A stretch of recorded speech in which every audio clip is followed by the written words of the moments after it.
After almost 5 years, Genshin Impact is finally introducing artifact loadouts in version 5.7. But the question arises, why now? Is it in response to the competition from Wuthering Waves? The long anticipated artifact loadout feature allow players to save up to 2 custom loadouts per character. This enhancement, along with the other optimizations like Spiral Abyss retries and improved UI elements, marks a significant quality of life improvement for players. The introduction of these features coincides with the rising popularity of Wuthering Waves. Let me make one thing clear to all you guys. Wuthering Waves player base is nowhere near the Genshin Impact's player base.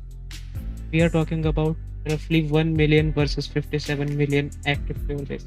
Despite Genshin Impact's impressive numbers, averaging over 57 million monthly players in recent months, there has been a noticeable decline from its peak. Revenue has also seen a drop from 1.3 billion in 2023 to 0.7 billion in 2024. This is roughly $0.6 billion less. Players have expressed mixed feelings about this artifact loadout feature. While many appreciate the addition, some criticize its limitation, such as the inability to switch loadouts between characters. This sentiment reflects a broader desire for more substantial and timely improvements.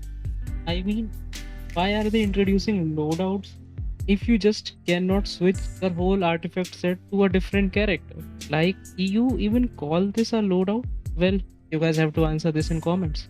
Wuthering Waves has been very player friendly, offering generous rewards and more flexible gameplay experience.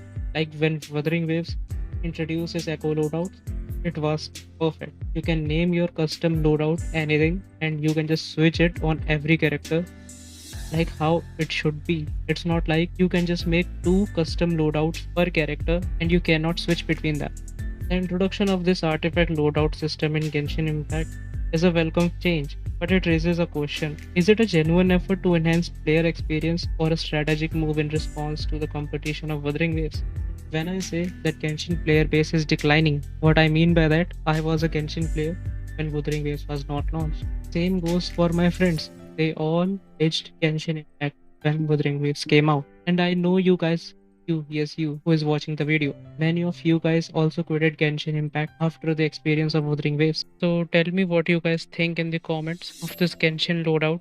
In my opinion, if you cannot switch your artifact set on different characters, why are you calling this a loadout? And seriously, hoyoverse, it has been a long time. It has been 4 years.